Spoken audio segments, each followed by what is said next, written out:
The vacuum was the loudest thing on the 40th floor. The moment the elevator opened and I pushed my cart onto the pale marble, the way sound moved up there made immediate sense.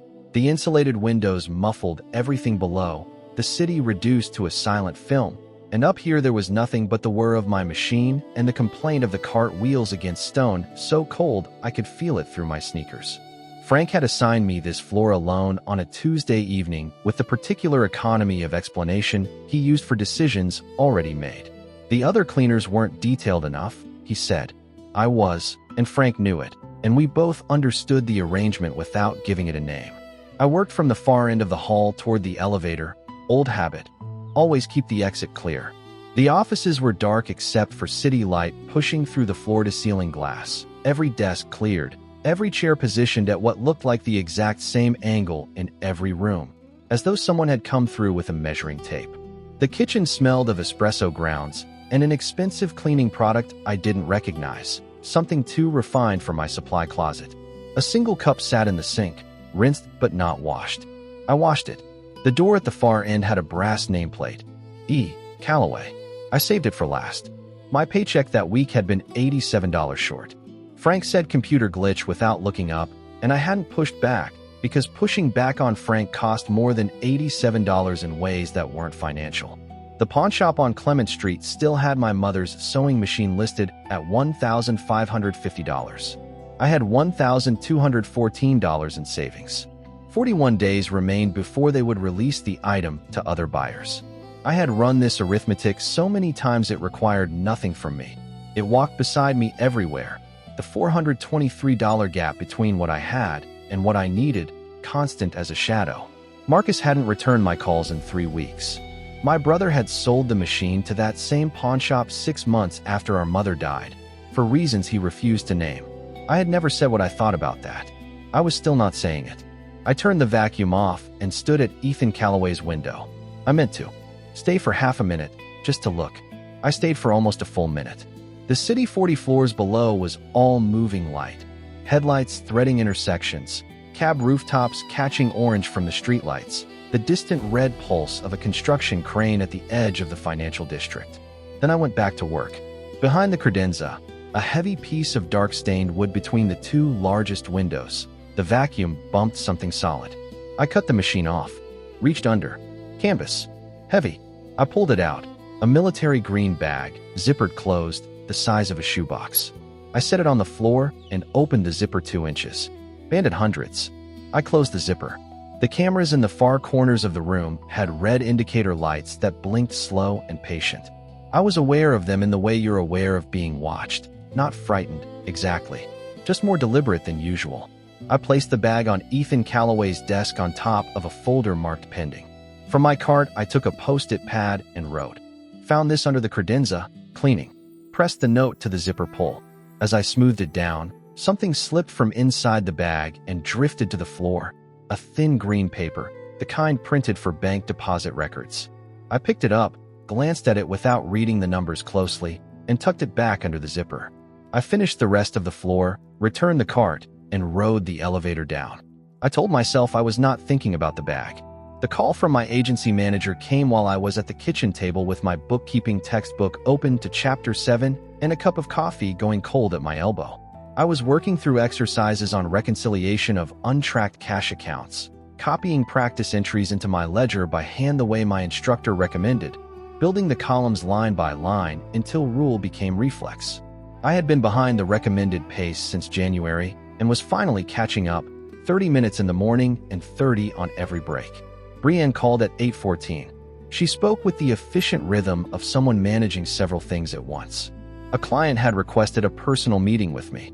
The name, Calloway Property Group. Thursday, 9 o'clock. She waited with practiced neutrality. I said that was fine and wrote the address on the corner of the open page. After she hung up, I sat without moving for a moment and looked at the page. The Chapter 7 exercises used a fictitious company called Calloway Industries. Commercial property management, irregular cash movement, quarterly reconciliation. Not the same company. There had to be dozens of Calloway-named businesses in this city. Still, I looked at the practice entries I'd been copying and felt a quality about the numbers I couldn't name exactly, The way a place feels familiar before you remember when you've been there. I had not been thinking about the bag. I had convinced myself of this for 37 hours. Now I thought, the banded hundreds. The post-it note with my initial on it. The 2 cameras blinking patient in the corners. The green slip I had picked up and tucked back without reading. Or had I read it? I tried to reconstruct the moment. I wasn't entirely certain. I took the black blazer off the hanger behind my bedroom door, secondhand, bought for an interview that hadn't become a job, the left seams lining beginning to pull, and held it for a moment. Then I put it on and stood in front of the bathroom mirror. The mirror said, someone working hard to present more than she currently was. I went anyway. On the subway, I thought about Marcus. 3 weeks and 5 days without a return call, without a text. His silences were not unusual. He moved in and out of contact the way weather does. But this particular one had a texture I associated with deliberateness, with someone managing their proximity carefully, knowing something and making precise choices about how much space to maintain. I had been wrong about this interpretation before. Probably I was wrong now. What I was not wrong about. The gap was $423. The clock was at 40 days, and the person whose office I had been cleaning had just personally requested a meeting. I thought about those 3 facts in relation to each other for the rest of the ride, and did not arrive anywhere that made me feel better. The stop came. I got off and walked the 2 blocks to Calloway Tower. They made me wait in the lobby for 11 minutes. I counted. The chair was cream leather in the way furniture that has never been questioned looks. Chosen without hesitation, maintained without effort. The wall held a large canvas. Vertical black lines on white. Simple enough to be either deeply meaningful or completely empty. The air smelled like a high-end magazine, glossy and curated, and without any identifiable source. The receptionist had noted my name and returned to her screen. A man came for me without introducing himself. We rode the elevator to the 42nd floor in a silence he occupied with complete ease, the ease of someone for whom silence in an elevator is simply the natural state. He walked me to a glass-walled conference room, gestured me in, and left. A glass of water appeared on the table. I did not see who brought it. From my chair I could see through the glass wall into the corridor outside. The assistant walked past, a laptop tucked under one arm, the screen angled slightly outward as she moved. I wasn't trying to read it, but the eye moves toward motion automatically, and the font was large, and I caught 2 words from the top of a list before she turned the corner and the screen disappeared. M. Whitfield. My last name. My brother's first initial. I looked at the water glass. I took a breath. I took another one. Ethan Calloway entered without announcement or apparatus. No assistant, no team, nothing to frame his arrival. He was tall, in a charcoal suit that fit the way things made specifically for a person fit, and his face gave nothing away even while it was looking directly at you. The kind of face that had learned, at some point in the past, how to be entirely still. He set a folder on the table and sat across from me and looked at me for a moment without speaking. You could have taken it, he said. I didn't. I know. I'm asking why. I had prepared answers on the subway. Something about honesty. Something about the cameras. What came out was, it wasn't mine. Silence. Then, that's it. That's it. He looked at me the way you look at structural things. Not skeptically, but carefully, gauging whether something will hold weight. I held his gaze because looking away felt like giving something up before I decided to offer it. You also washed the espresso cup, he said. It was in the sink. The cleaning brief says leave personal items. I know. I washed it anyway. Something moved briefly across his expression, too quick to name, not quite a smile. He wrote in the folder. When he looked up, he said Bergstrom would be in touch about a new assignment. When I asked what kind, he said detailed work, and said it with a quality that might have been, barely, a quiet kind of humor. I left the building thinking about those 2 words on the screen. M. Whitfield. My brother's initial, my last name. In that order, in a list on an assistant's computer in the office of a man who had a bag of banded cash under his credenza. I thought about that the whole walk back to the subway and arrived at no conclusion except that I would be returning to this building on Monday, and that the gap was still $423, and that 40 days was not very many days. The new assignment started Monday evening. Same floor, same cart. But when I opened the supply closet on 40, a paper coffee cup sat on the shelf above the mop bucket. Dark roast, still warm when I lifted the lid. Beside it, A granola bar in its wrapper. No note. No card. Nothing on either to indicate where they'd come from. I looked at the cup. I looked at the small camera mounted near the ceiling in the far corner of the closet, one I'd noticed on my first night and not thought about since. I looked at the empty hallway behind me. Then I sat down on the closet floor with my back against the shelving and my knees drawn up and drank the coffee in small sips with the door cracked open, listening to the building at night, the low-frequency hum of the climate systems, the distant clunk of an elevator somewhere above. The coffee was very good, better than anything I made at home. I sat with it and did not let myself think about who had left it there. I had started bringing my practice ledger in my tote bag to work through problem sets. On breaks, the bookkeeping course required 20 hours of practice problems before the midterm, and 30 minutes per break kept me on schedule without cutting sleep. That night, I worked through a chapter on identifying irregular cash entries, amounts appearing twice under different account codes, entries that referenced mismatched fiscal periods, figures positioned to look like something adjacent to what they actually were. The exercises were built on retail examples, but the principle was the same for any industry. You looked for things that were working to be invisible. The green deposit slip was in my tote bag. I had found it 2 days after my first night on this floor, tucked between my study notes. It must have slipped from the bag's zipper when I was returning it, gotten folded into my things without my realizing. I had meant to bring it back to the building. I kept not bringing it back. It had a routing number, an account number, a handwritten dollar amount, $18,500, and a date from 3 weeks prior. I had entered it into my practice ledger as a sample figure the way the textbook encouraged, using real-world numbers to make exercises feel concrete. It sat between 2 practice problems now, as neutral and inert as anything else on the page. I finished the break and went back to work.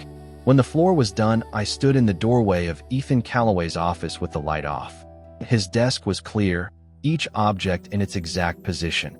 A precision that felt less like neatness and more like intention, the kind of order maintained by someone to whom displacement meant something specific. The desk pad, the pen, the folder stacked square to the corner. Where the bag had been, where I had placed it on top of the pending folder, there was nothing, not even a change in the surface.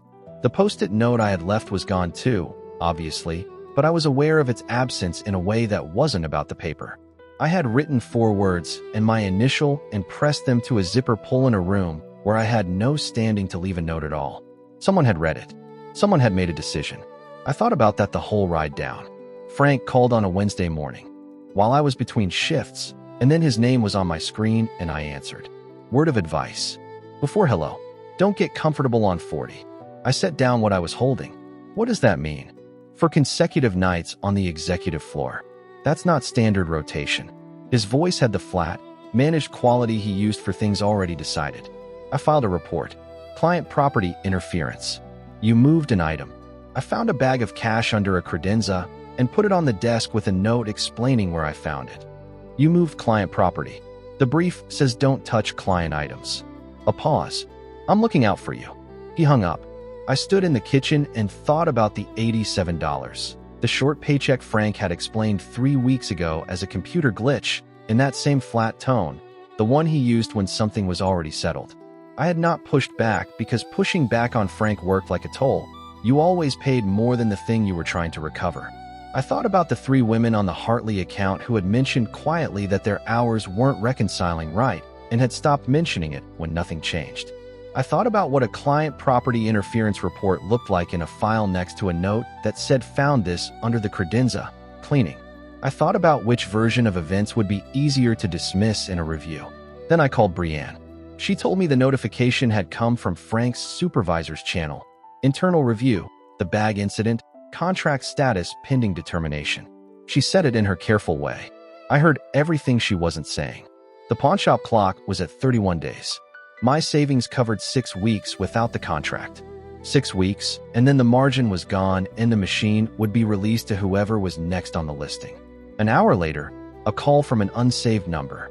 A man, professional in the way that sounds like a category rather than a person, identifying himself as David Reyes, Calloway Property Group Security. Mr. Calloway had a few additional questions and wondered if Friday afternoon would work. The word wondered. I said yes before I'd fully arrived at the decision. Calloway Tower. On Friday, I was walked not to the conference room, but to the hallway outside Ethan Calloway's personal office, the one I cleaned, with the credenza and the desk and the cameras with their patient red lights. I could see through the glass panel beside the door, the desk in its precise arrangement, the city behind the glass, the pen at the angle I always returned it to on Monday nights. The door was slightly open. I heard voices inside, Ethan's and another man's, and then a pause, and then my name said plainly, without ceremony, and then, clearly, without ambiguity, Marcus Whitfield. I had been assembling something without letting myself assemble it. 2 words on a screen. M. Whitfield. On the first day I'd visited this building. My brother's name through a half-open door paired with mine, as if they were 2 known variables in the same conversation. 3 weeks of silence that was not absence but distance, deliberately maintained. I knew what these things added up to. I had known for longer than I was admitting. I stood in the hallway and looked at the grout lines between the floor tiles and let myself hold what I now understood. I called Marcus 4 times that evening. The calls rang and stopped without going to voicemail. Not the passive absence of a phone left somewhere, but something more specific, more deliberate. A power switch. A choice. I made tea and let it go cold. I opened my laptop and looked at Calloway Property Group properly. The way you look at something when you actually need to understand its shape. The public records were dense and real. Commercial lease agreements, property development filings, acquisition records, the machinery of a legitimate company with genuine scale. And then, underneath the public layer, older results, smaller outlets, nothing recent. An article from 6 years ago mentioned a federal inquiry, since closed, no charges, involving a network of companies under the Calloway umbrella. One sentence used the phrase adjacent to organized interests without specifying what that meant. The article was 4 sentences long. No follow-up. I sat with that. My mother had bought the machine at a yard sale when I was 8. $40, most of what she had, carried home in a borrowed car. She taught herself to use it from a library book and then taught herself everything the book didn't cover. And for the next 23 years, she used it to make everything that needed making: curtains, costumes, hymns, the dress I wore to my college graduation, the bag she brought to the hospital when she knew she wouldn't be leaving. She never named it. She called it the machine, the way you call something that has simply always been there. Marcus sold it for $350 6 months after she died, for reasons he would not name, and I had not said what I thought about that in the year and a half since. I had $1,214. I needed $1,550. 31 days left. The contract was under review. I opened my practice ledger to the page where I'd entered the deposit slip number as a sample data point. Routing number, account number, $18,500, 3 weeks prior. I looked at the account number structure. My coursework had covered how to read these, the digit count before the branch code, what the prefix indicated, individual versus commercial. This one was individual, a new individual account, which meant the money had gone to a person. A specific person, $18,500. I wrote a question mark in the margin next to the entry. Then I closed the ledger and did not write anything else. I went to the pawnshop website and looked at the photograph of the machine. Cream body, gold Singer decals. The photograph was slightly blurry the way pawnshop photographs always are, functional, not beautiful. But I knew exactly what I was looking at. I had watched that machine run for 23 years, and I could hear its rhythm in my head without trying. I closed the laptop. I lay down in the dark and thought about Marcus, about Ethan Calloway, about coffee left in a supply closet with no note, and about what I was going to do when I went back for my Monday shift. I didn't know yet, but I went. He was in the office when I arrived Monday night. The overhead lights were off. A single desk lamp lit him from the side, the city dark and grid beyond the window, and when he looked up as I pushed the cart in, he did it without surprise, as if he had known I would arrive at exactly this time. I stopped the cart. I can come back. No. He closed the document he'd been reading. Sit. I sat in the visitor's chair across his desk. He looked at me with that particular quality of attention, not searching for something in me, just seeing what was there. Then he said, "Your brother has been working with our organization for 14 months. Courier and logistics. Domestic supply chain. He asked that you not be informed." A pause. He said you'd make him quit. I looked at the desk surface. He's been paid consistently, Ethan said. He's not in any danger. He had money, I said. I heard how my voice sounded and kept going anyway. He had money this whole time. He knew what that machine meant to her. He sold it, and then he had money, and he never. The sentence ran out of anywhere useful to go. I let it stop. How long has he known you know who I am? From the beginning. He recognized your first name on the cleaning roster. He asked me not to make contact. 3 things connected, in sequence, the way a ledger entry resolves when you finally locate the missing account. M.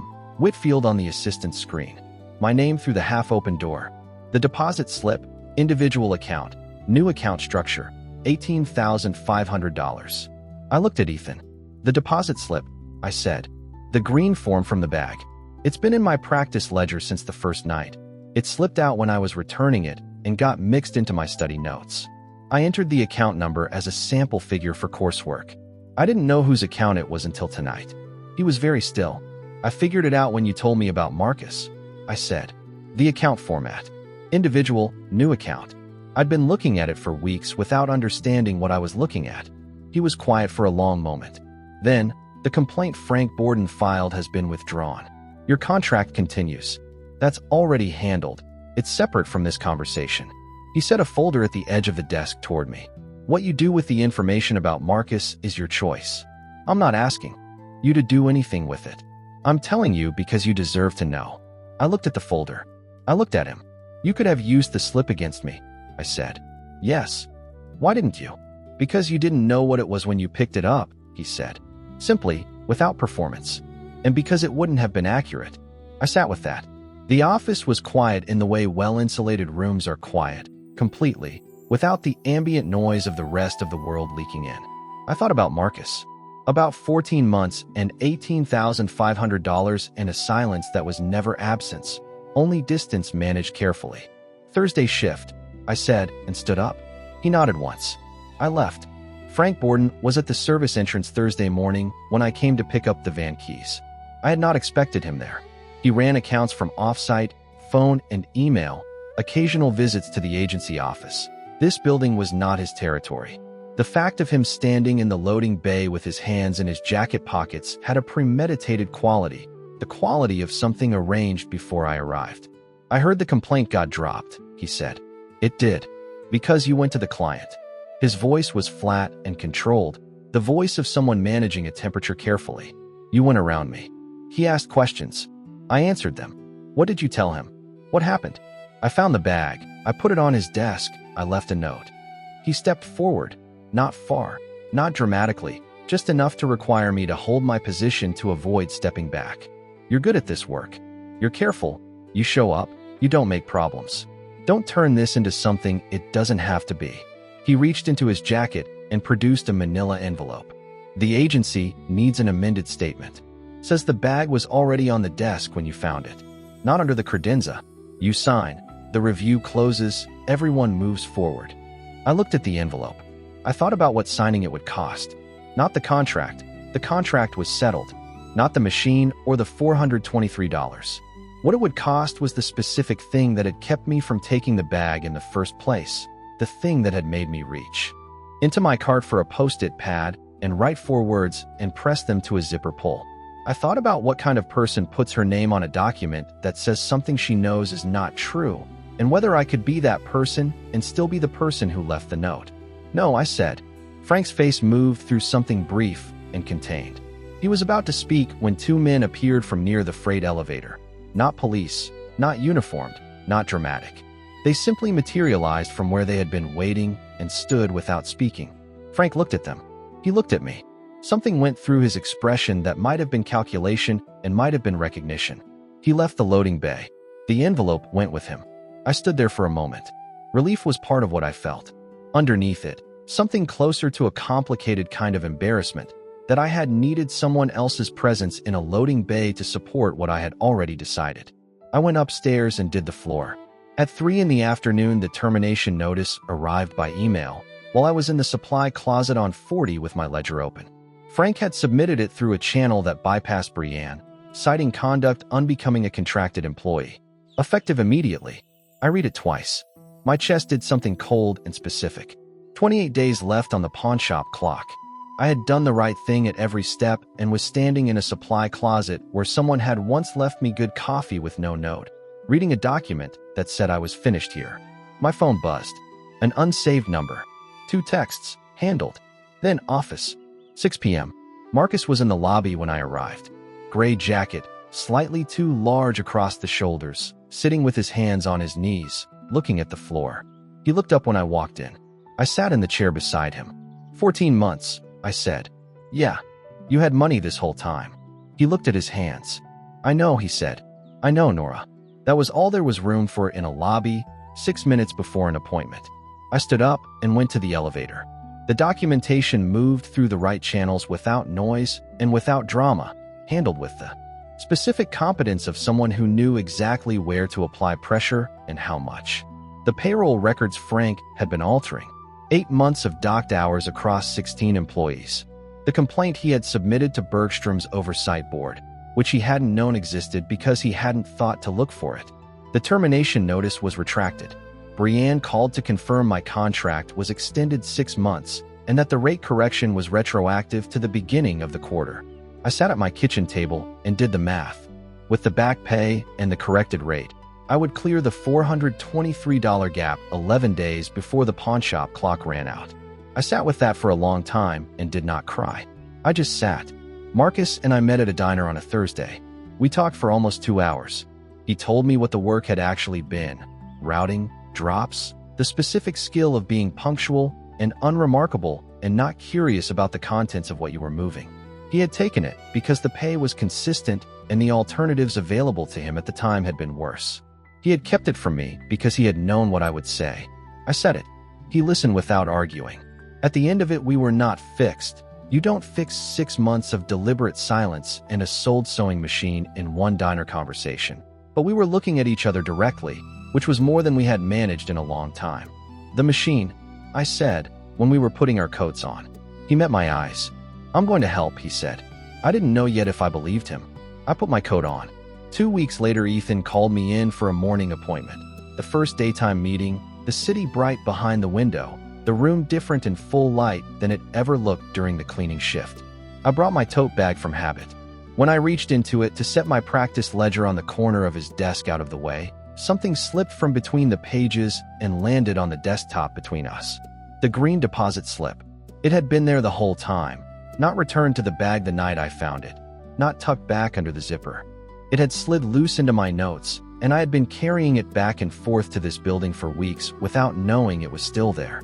I looked at it on the desk. I looked at Ethan. He picked it up. He recognized it immediately. I could tell by the specific quality of stillness that came over his face. How long, he said. Since the first night. I found it in my notes 2 days later and kept meaning to bring it back. I held his gaze. I entered the account number in the ledger as a practice figure. I didn't know what it was when I did it. I didn't know whose account it was until the night you told me about Marcus. He looked at the slip for a moment. The ledger, I said. I've been practicing on Calloway Property Group's public filings, quarterly reports, public record. My instructor recommended using real-world numbers. I felt the moment arranging itself into its final shape. I found 3 entries I couldn't reconcile. They might be nothing, but I wrote them up as if they were coursework and I can walk you through them. He set the deposit slip down, squared it carefully to the edge of his desk. Walk me through them.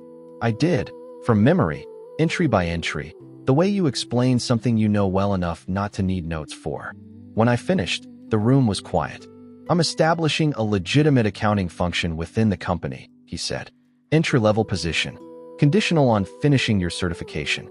He named a salary figure. The number closed every gap I had been carrying. The $423, the contract uncertainty, the specific weight of arithmetic that never quite resolved. I sat with it for a moment. I thought about what saying yes meant. The proximity, the complications, the shape of what I was walking into with clear eyes. I thought about coffee left in a supply closet with no note. About the truth about Marcus delivered in a room full of leverage and handed to me as a choice. I thought about the objects on his desk, each one in its exact position. The kind of order maintained by someone for whom arrangement had never been about neatness, but about the one thing in a complicated life that was genuinely, reliably his. I'll finish the certification, I said. Yes. He opened my practice ledger and placed the deposit slip inside, centered, the way you'd place a bookmark. He closed it and set it on the edge of the desk toward me. I put it in my bag and left. Marcus helped me carry the machine up the stairs on a Saturday morning. It was heavier than I remembered, or I was more aware of it. Every step, the specific weight of something that had been somewhere else and was now coming home. We set it by the window in the spare room where the morning light came in, the way it had always been in my mother's apartment, in the room she used for exactly this. I threaded it from memory, through the guides in the right order, around the bobbin and up, the sequence my hands still knew without needing to think about it. I pressed the foot pedal. The machine ran. The rhythm was immediately familiar. The small catch at the top of each stitch, the exact frequency of it, the sound of something that had always been there and was there again. I sat down at it, and I let it run, and I did not move for a long time.